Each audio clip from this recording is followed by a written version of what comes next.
اعوذ باللہ من الشیطان الرجیم بسم اللہ الرحمن الرحیم اللہ یستہزئ بہم ویمدہم فی طغیانہم یعمہون۔ اللہ ان کے ساتھ استہزاء فرماتا ہے اور ان کو ان کی سرکشی میں بڑھاتا ہے اس حال میں کہ وہ سرگرداں ہیں۔ اب یہاں مدہ یمد مدن ہے، طغیان ہے، یعمہون ہے۔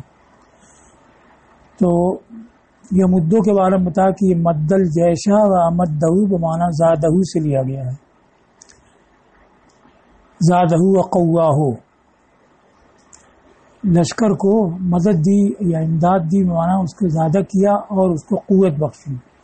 جیسے ایک لشکر ہو اس میں کمک بھیج دے، کچھ دستہ بھیج دیا جائے تو یہ مد ہو جائے گا۔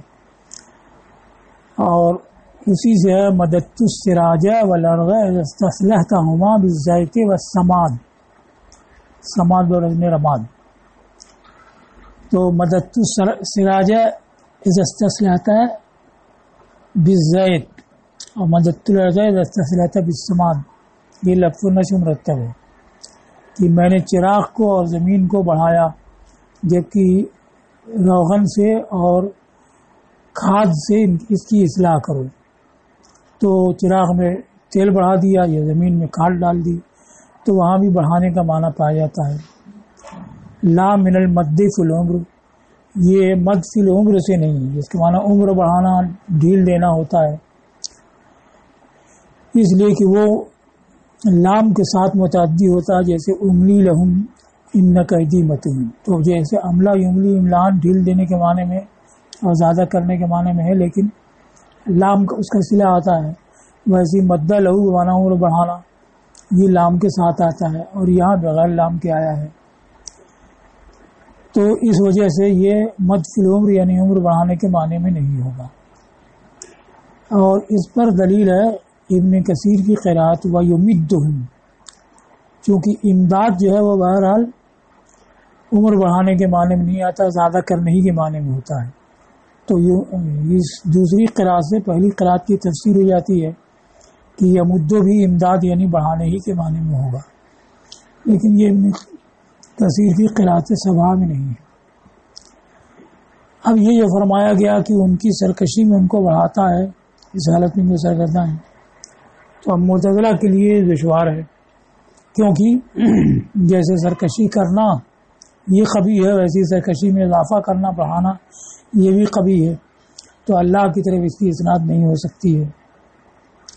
اب یہاں اسناد موجود ہے یمدہم فی طغیانہم، تو اس کی وہ تعویل کرتے ہیں، جیسے وہاں ختم اللہ علی قلوبہم وعلی سمعہم میں تعویل کرتے ہیں، تو ویسے ہی یہاں بھی وہ تعویل کرتے ہیں کہ حقیقتاً بڑھانا مراد نہیں ہے، بلکہ ہوا یہ کہ اللہ تعالیٰ نے ان کو اپنے لطف سے محروم کر دیا، منافقین کو اپنے لطف سے محروم کر دیا۔ لطف کا مطلب یہ کہ جس کی وجہ سے طاعت آسان ہو جاتی ہے، اور مومنین کو اس سے نوازا، تو مومنین کو لطف سے نوازا تو ان کے دلوں میں روشنی کشادگی بڑھی، اور منافقین کو محروم کیا تو ان کے دلوں میں زنگ اور تاریکی بڑھی۔ تو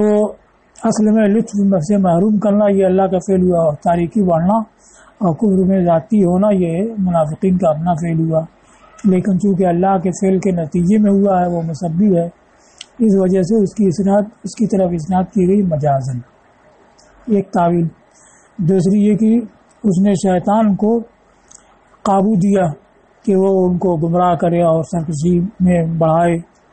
تو جو قابو دینے والا باری تعالیٰ ہے، لہذا اس کی طرف اسناد کر دی کہ وہ بڑھاتا ہے،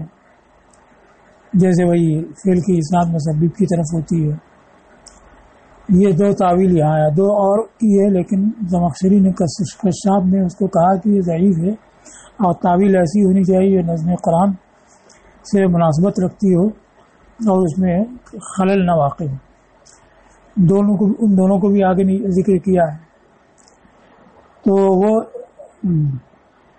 لما تعذر علیہ اجراء الکلام، معتزلہ کے اوپر جب کلام کو ظاہر پہ جاری کرنا دشوار ہوا تو انہوں نے اس کی تعویل میں یوں کہا کہ جب منع یمنع روکنا، منع یمنع دینا، کہ جب اللہ تعالیٰ نے لطف کی جمع ہے الطاف،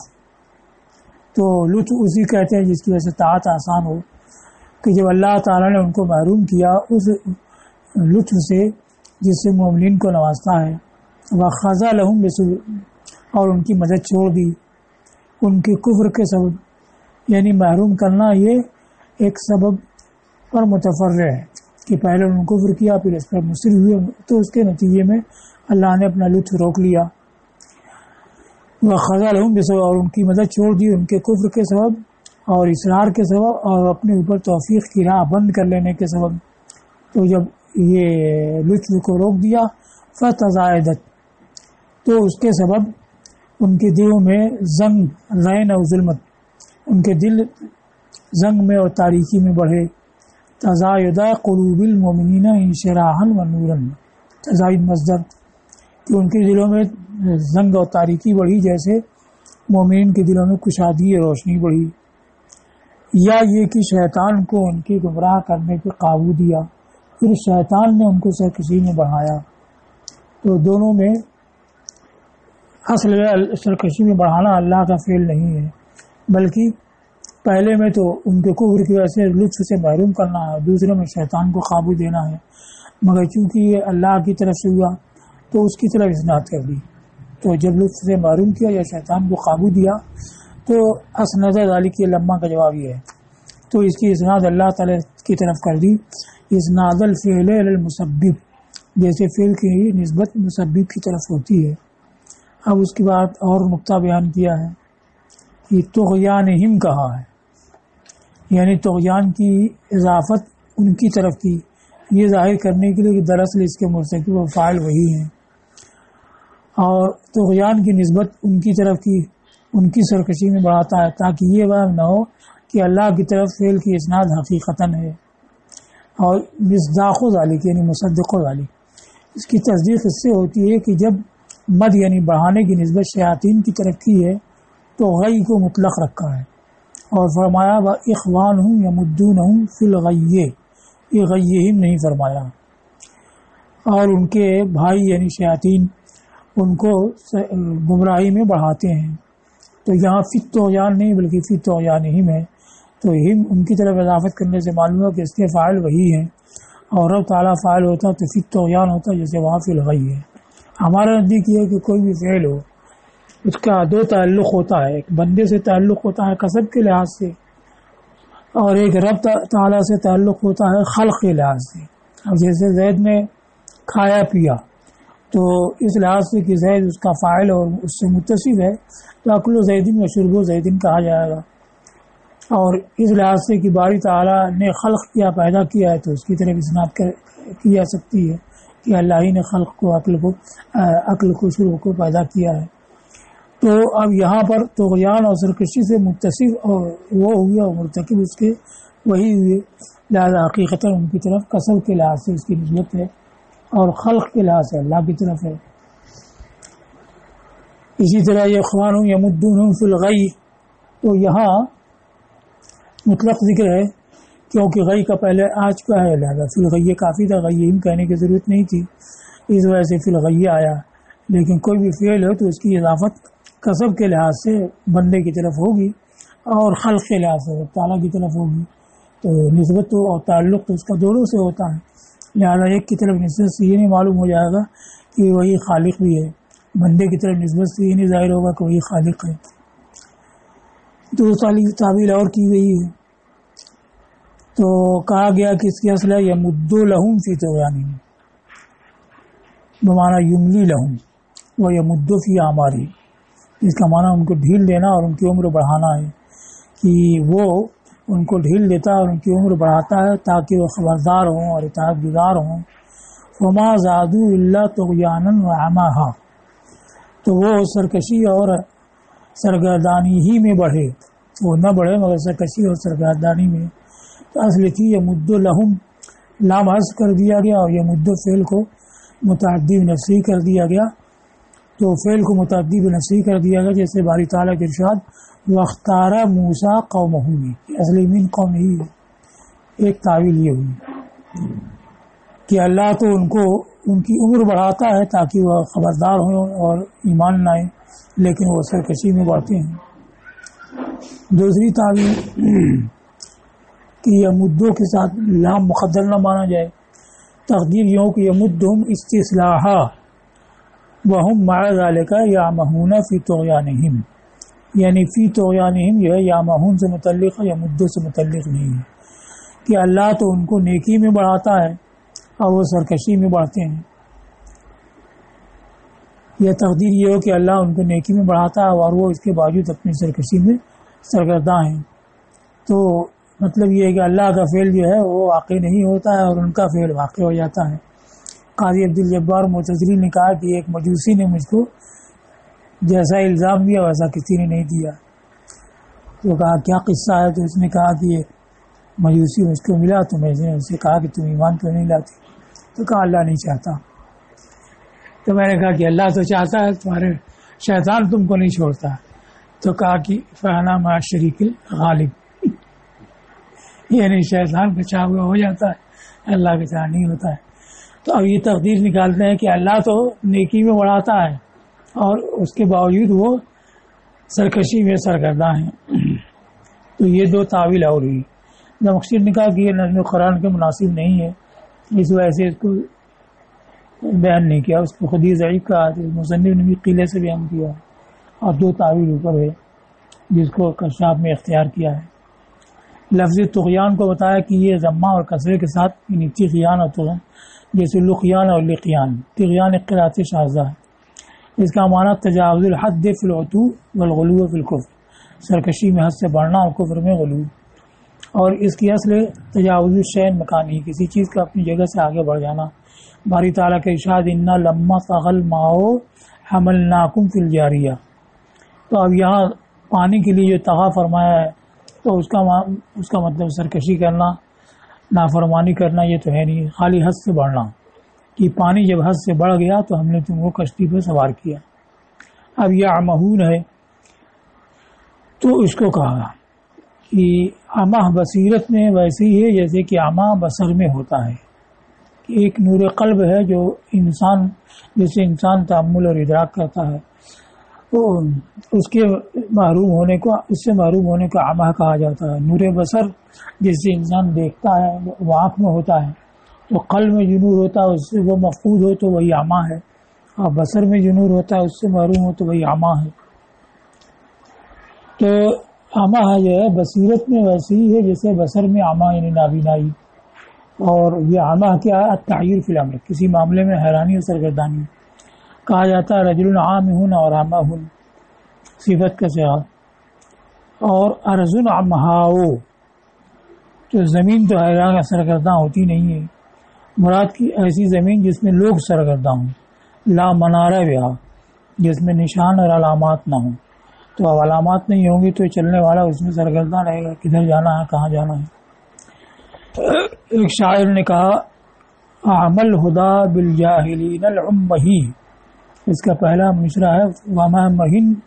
اطرافہ فی مہمہن، اعمل ہدا بالجاہلین العمہی. تو مہما کہتے ہیں بیابان کو، کتنے بیابان ہیں جس کے کنارے دوسرے بیابان میں کھلتے ہیں، یعنی ایک بیابان وہ کھلتا ہے تو دوسرے بیابان میں دوسرا کھلتا ہے، تیسرے بیابان میں کہاں راستہ ہے اصل ہے اور کہاں سے نکلنا ہے کچھ پتہ نہیں چلتا. تو کتنے بیابان ہیں جس کے کنارے دوسرے بیابان میں ہے. عامل ہدا جیسے حسن الوجہ اچھے چہرے والا، ویسے عامل ہدا جس میں نشانات اندھے ہیں. امہ عامہ کی جمع ہے، بے بصیرت نادانوں کے لیے، یعنی اس میں نشانات کا پتہ نہیں چلتا ہے کہ کدھر سے نکلنا ہے کدھر کوئی اختتام ہے. تو یہ فرمایا منافقین کے وصف میں. تو اوپر پہلے ان کے اوصاف بیان ہوئے، یخلق مرض فزادہم اللہ مرضا اور یخادعون اللہ، یہ سب انہی کے اوصاف تھے. اب اس کے بعد اولئک آیا، یہ وہی ہیں جنہوں نے گمراہی کو ہدایت کے بدلے خریدا. تو امام طیبی نے یہ کہا ہے کہ یہ اولئک ایسے ہی ہے جیسے متقین کے بعد اولئک علی ھدی من ربہم آیا ہے، کہ اولئک گویا کہ ان موصوفین کو میں صفات کے دوبارہ ذکر کرنا ہے کہ وہ جو ان صفات سے موصوف ہیں وہی ہدایت پر متمکن ہیں. تو اسی طریقہ سے یہ منافقین جو ایمان نہ ہوتے ہوئے آمنا کہتے ہیں، پھر اس میں فریب کاری بھی کرتے ہیں، اس کے بعد ان کے دلوں میں بیماری بھی ہے، اور جب ان سے کہا جائے کہ فساد برپا نہ کرو تو کہیں ہم تو مسلم ہیں، اور ایمان کو کہا جائے تو کہیں کہ کیا ہم ایمان نہ، جیسے بیوقوف ایمان نہ، اور استہزاء کریں. یہ سب تو جو ان صفات سے موصوف ہیں یہی وہ ہیں جنہوں نے گمراہی کو ہدایت کے بدلے میں خریدا. اور کفار بھی ایسے ہی ہیں، لیکن چونکہ اس وصف میں وہ کامل ہیں اور ان کی گمراہی دوسروں کی بنسبت بہت بڑی ہوئی ہے تو اس کے ساتھ فریب وغیرہ کو بھی شامل کر لیا ہے، اس لیے فرمایا کہ یہی وہ ہے جنہوں نے گمراہی کو ہدایت کے بدلے خریدا.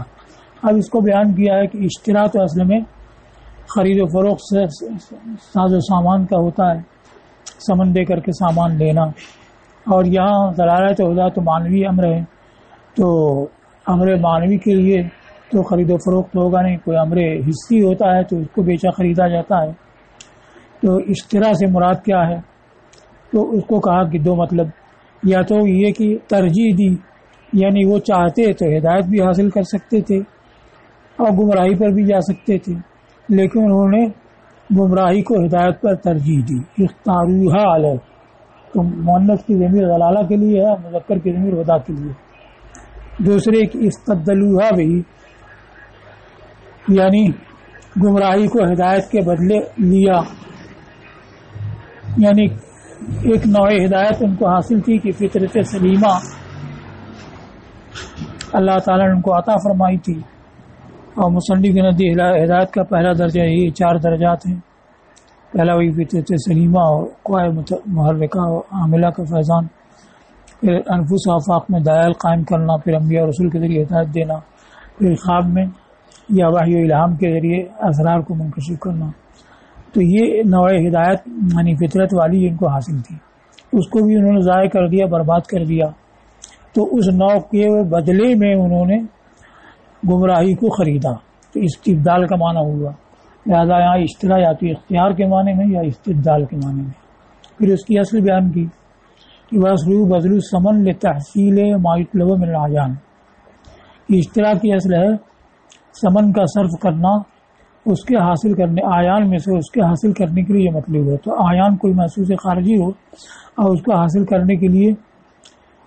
جو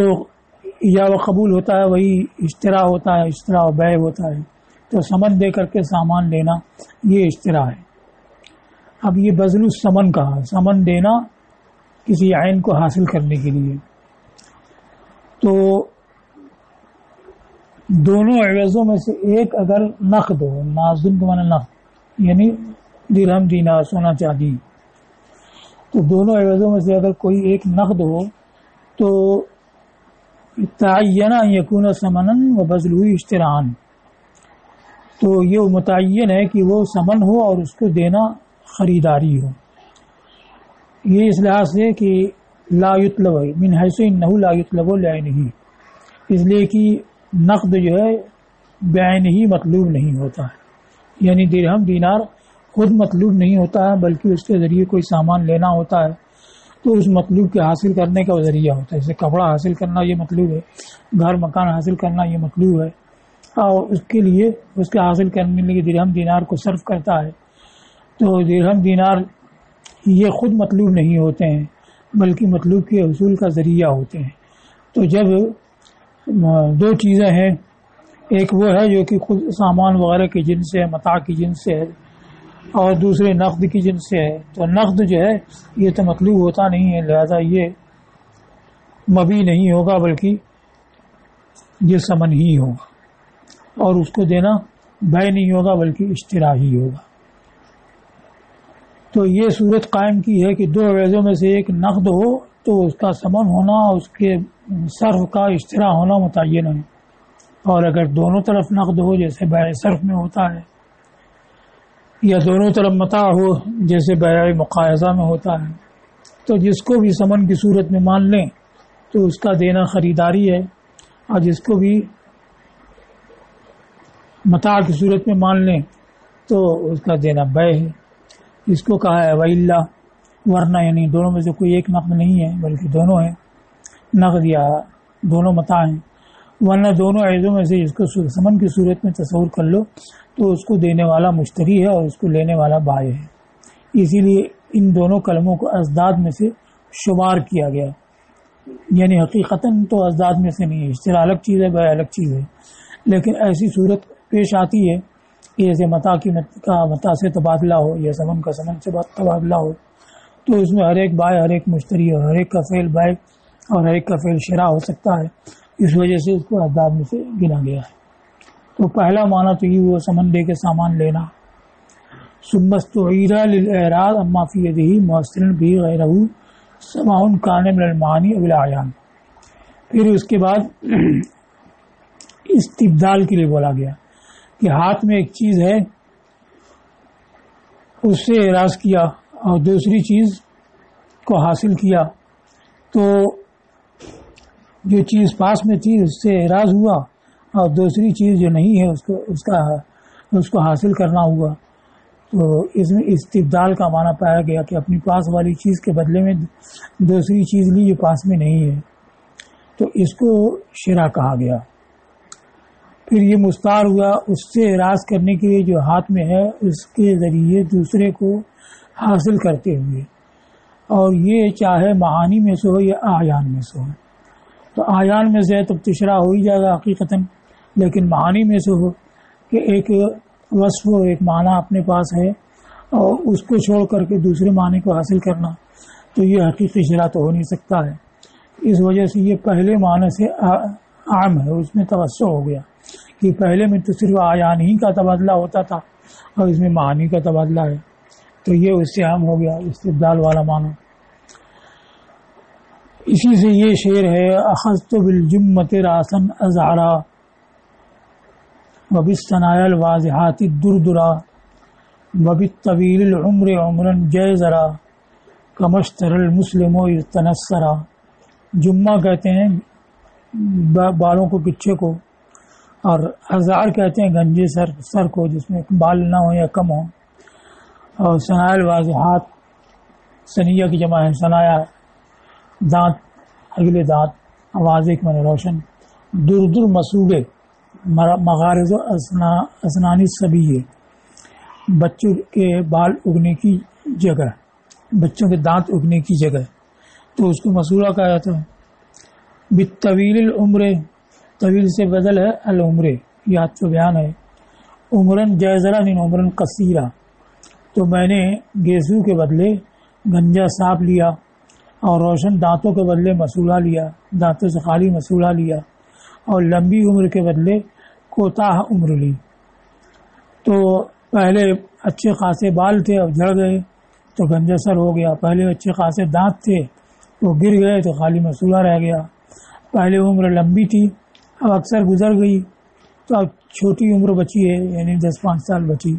تو لمبی عمر کے بدلے کوتاہ عمر لی۔ اس پر کہا کمشتر المسلم تنسرا، جیسے مسلم نے خریداری کی جب نصرانی ہوا، تو اسلام اور نصرانیت امر معنوی ہے، اور اس کے لیے اشتراک کا لفظ ذکر کیا ہے، ایک معنی کے بدلے میں ایک معنی سے اعراض کیا اور دوسرے معنی کو حاصل کیا۔ یہ جبلہ ابن اہم غسانی جو بادشاہ تھا غسانیوں کا آخری،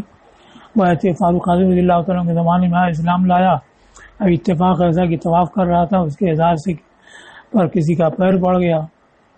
تو اب اس نے اس کو پکڑا اور اس کی چہرے پہ مارا اور ناک اور دانت توڑ دیا۔ اس شخص نے فاروق اعظم کی فریاد کی تو انہوں نے اس کو طلب کیا جبلہ کو، تو فرمایا کہ یا تو معاف کراؤ یا نہیں تو قصاص۔ کہا گرے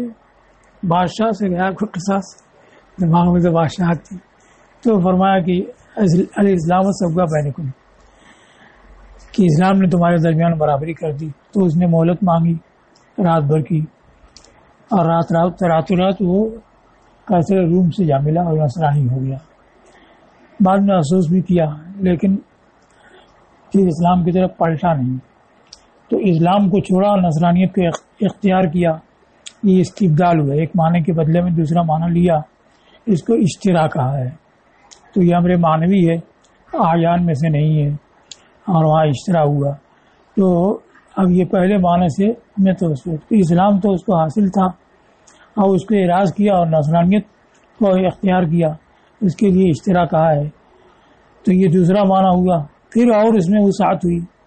فاستعمل للرغبة عن الشيء طمعا في غيره، اذا طالت نہیں ہے، طمعا في غيره، یعنی پاس میں نہ یہ ہے نہ وہ ہے، کوئی نہیں ہے، دونوں کو حاصل کر سکتا ہے، یہ بھی لے سکتا ہے وہ بھی لے سکتا ہے، تو اب ایک سے بے رغبت ہونا دوسرے کی طمع میں، اس کے لیے استعمال کیا گیا۔ تو اب جیسے کہ ہدایت اور ضلالت دونوں میں سے کوئی بھی اختیار کر سکتا ہے، لیکن ہدایت کو چھوڑا اور ضلالت کو لیا، اس سے بے رغبتی کی، اس سے اس کی طرف رغبت کی، تو اس کے لیے بھی اشترا کہا گیا۔ جیسے عامہ سمود فہدیناہم فاستحب العموم فاستحب العمى علی الہدی، تو اب وہ گمراہی کو انہوں نے ہدایت پر ترجیح دی، تو وہ راہ جب بتا دی گئی کہ یہ ہدایت کی راہ یہ ضلالت کی راہ ہے،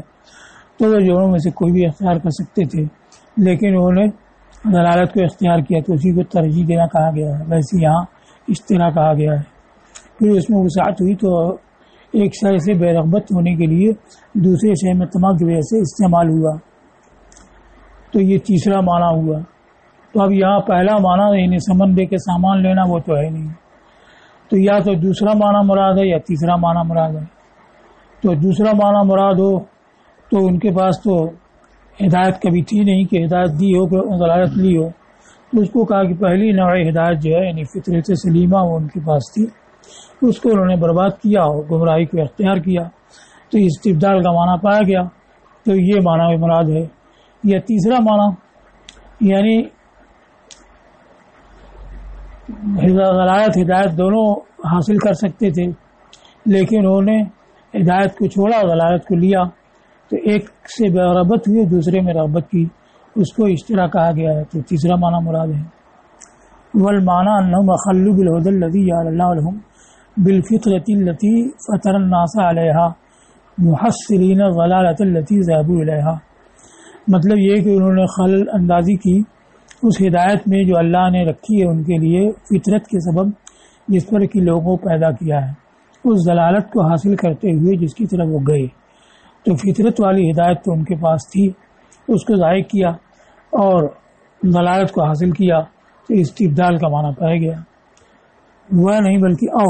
اختاروا ضلالت واستحبوها علی الہدی، یعنی یہ مانا جائے کہ کچھ بھی ان کے پاس نہیں ہے لیکن ضلالت ہدایت کسی کو اختیار کر سکتے ہیں، تو انہوں نے ضلالت کو اختیار کیا اور ہدایت پر اسے ترجیح دی، تو اس کو اشترا کہا گیا ہے تیسرے معنی کے لحاظ سے۔ تو مصنف نے ان دونوں کو برابر ذکر کیا ہے، پہلی جگہ اختاروها علیہ یعنی ترجیح والا معنی پہلے ذکر کیا ہے، واستبدلوها استبدال والا دوسرے نمبر پر ذکر کیا ہے، اور تفصیل میں آنے کے بعد والمعنى انهم اخلوا بالهدى یہ استبدال والا معنی پہلے ذکر کیا، واختاروا الضلالة واستحبوا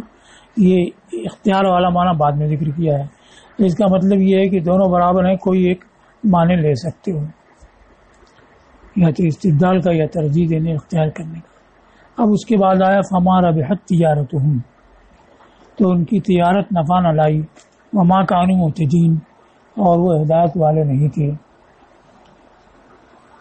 تو اب اس کے محتدین کے بعد ذکر کیا لطرق التجارہ، کیونکہ ہدایت پر نہیں تھی یہ تو پہلے معلوم ہو گیا کہ جب انہوں نے ہدایت پر ضلالت کو ترجیح دی تو ظاہر ہے کہ ہدایت سے خالی ہوئے اور ضلالت والے ہوئے تو ہدایت یاب نہیں ہے۔ تو یہاں مراد ہے کہ تجارت کرنا نہیں جانتے تھے، تجارت کے لیے راہیاب نہیں تھی۔ فما ربحت تجارتهم ان کی تجارت نفع نہ لائی، تو اب یہاں پر تجارت حقیقتاً تو ہے نہیں کہ سمن دے کر کے سامان لینا ہو، اور تجارت حقیقت میں اسی کو کہتے ہیں التصرف فی راس المال طلبا للربح، راس المال میں تصرف کرنا نفع حاصل کرنے کے لیے، تو وہ بات حقیقتاً تو یہاں نہیں،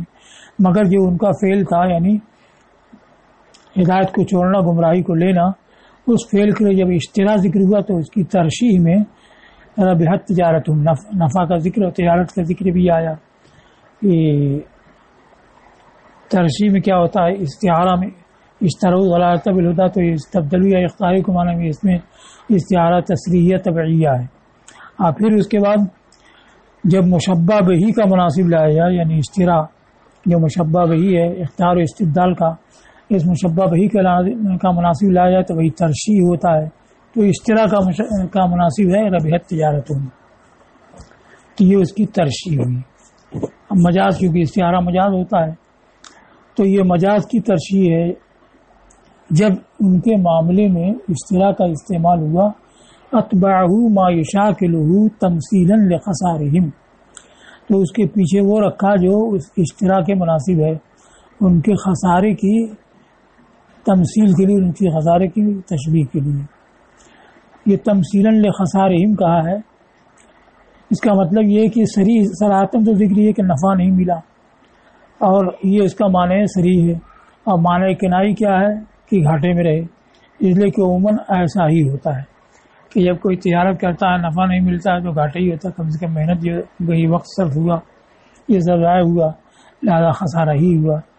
تو صراحتاً تو یہ کہا گیا کہ نفع نہیں ہوا، اور حقیقتاً کیا ہے کہ گھاٹا رہا،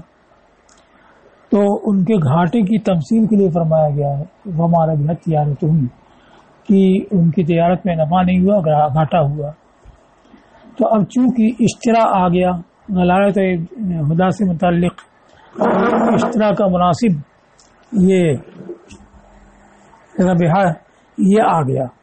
تو کوئی ایک استعارہ ہوتا ہے، اس پہ دوسرا استعارہ اس کی ترشیح کے لیے مرتب ہو جاتا ہے۔ جیسے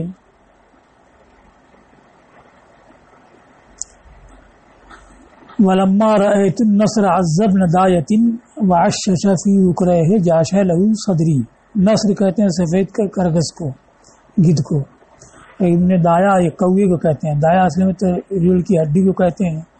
تو چونکہ کوا جو ہے اونٹ وغیرہ کی ہڈی پہ بیٹھتا ہے کہ اونٹ کی ہڈی پالان سے وہ کرچ کر کے ظاہر ہو جاتی ہے، تو کوا بیٹھ کر اسے کھاتا رہتا ہے، تو گویا کہ وہ اس کو غذا پہنچاتی ہے، تو اسی کا بیٹا ہوا، تو کوے کو ابن دایا کہتے ہیں۔ اشش تعشیش اشن سے لیا گیا، اشن کا معنی گھونسلہ، اور وکر کا معنی بھی گھونسلہ ہے، اور فرق کیا گیا ہے کہ اش کہتے ہیں اس گھونسلے کو جو درخت کا بنتا ہے، اور وکر کہتے ہیں جو دیوار پہاڑ وغیرہ میں بناتے ہیں۔ جاشے جیشو جوش مارنا ضرب سے، اور جب میں نے سفید کرگس کو دیکھا کہ کوے کے اوپر غالب آ گیا اور اس کے دونوں گھونسلوں میں آشیانہ بنا لیا، تو اس پر میرا سینہ جوش زن ہو گیا۔ تو اس میں کیا ہے کہ سفید بال کو اس نے تشبیہ دی ہے نسر سے، سفید کرگس سے، اور سیاہ بال کو تشبیہ دی ہے کوے سے۔ تو اب جب سفید بال کو، یعنی جب میں نے دیکھا کہ میرے سفید بال یہ میرے کالے بالوں کی جگہ سفید بال آ گئے ہیں، تو گویا کہ کرگس نے کوے کی جگہ لے لی ہے اور اس کے اوپر غالب آ گیا ہے۔ تو جو سفید اور سیاہ بالوں کے لیے نسر اور ابن دایا استعمال کیا، تو اب اس کے مناسب گھونسلہ بنانا وہ بھی ذکر کیا، یہ اس کی ترشیح ہو گئی، اور پہلا استعارہ نہ ہوتا تو دوسرا اس پر مرتب ہی نہیں ہوتا۔ تو جب میں نے سفید کرگس کو دیکھا، یعنی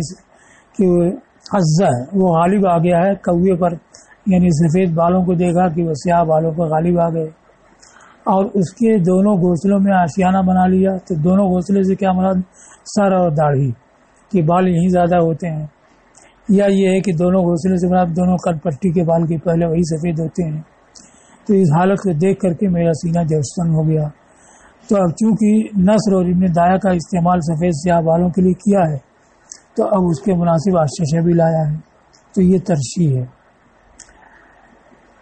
اور تجارت کا معنی طلب الربح بالبیع بشرا، خرید و فروخت کے ذریعے نفع طلب کرنا، اور اصل میں کہ راس المال میں نفع حاصل کرنے کے لیے تصرف کرنا، اور ربح جو ہے راس المال سے زیادہ ہوتا ہے، اسی لیے اس کو شف بھی کہا جاتا ہے، جس کے معنی زائد۔ اب یہ جو ربح یا ربح معنی نفع پانا، تو تجارت میں نفع نہیں پایا، نفع پانا نہ پانا تو تاجر کا کام ہوتا ہے، اس کی اسناد تجارت کی طرف ہوئی، تو اس کو کہا کہ ربح کی اسناد تجارت کی طرف ہے، حالانکہ یہ نفع پانا یہ تجارت والوں کے لیے ہوتا ہے، مگر تجارت کی طرف اسناد ہوئی توسع کے طور پر، کیونکہ تجارت فاعل سے تعلق رکھتی ہے، تو کبھی ما ہوا لہو چھوڑ کر کے غیر ما ہوا لہو کی طرف اسناد کی جاتی ہے، اس لیے کہ غیر ما ہوا لہو وہ اصل سے تعلق رکھتا ہے، جیسے سمتوں کے بجائے سامہ نہاری، تو نہار کی طرف سوم کی اسناد کر دی، اس لیے کہ سوم جو ہے نہار ہی میں پایا جاتا ہے اور تلبس کی وجہ سے، تو ویسے ہی تجارت یہ تاجر سے تعلق رکھتی ہے تو اس کی طرف اسناد کی گئی، یا مشابہتہا یا ہو، یا اس وجہ سے کہ تجارت جو ہے تاجر سے مشابہت رکھتی ہے، اس لیے کہ جیسے تاجر یہ نفع نقصان کا سبب ہوتا ہے ویسے تجارت بھی نفع نقصان کا سبب ہوتی ہے، من حیث انہا سبب الربح والخسران، اس لحاظ سے کہ تجارت نفع اور نقصان کا سبب ہوتی ہے، اور وہ تجارت کی راہیں جانتے نہیں تھے۔ اس کا بھی صریح معنی تو یہ کہ تجارت کرنا نہیں جانتے تھے۔ اب کنائی معنی کیا ہے کہ اصل سرمایہ بھی گاؤں بیٹھے، اس لیے کہ جو تجارت کرنا نہ جانتا وہ دکان کھول کے بیٹھ جائے تو اصل بھی گنوا دے گا، تو مطلب یہ ہوا کہ اس خرید و فروخت میں وہ گھاٹے میں رہے، اور صرف یہ نہیں کہ گھاٹے میں رہے بلکہ اصل سرمایہ بھی گنوا دیا، اس لیے کہ تجارت کا مقصود ہوتا ہے راس المال کی سلامتی اور نفع۔ وقد اداؤ تلبتین، طلبہ اور طلبہ مطلوب کے معنی میں، اور انہوں نے دونوں مطلوب گنوا دیے، اس لیے کہ ان کا اصل سرمایہ تھا کانل فطرت سلیمۃ والعقل الصرف، اس لیے کہ ان کا اصل سرمایہ تھا فطرت سلیمہ اور عقل خالص، تو جب ان گمراہیوں کا اعتقاد رکھا تو ان کی استعداد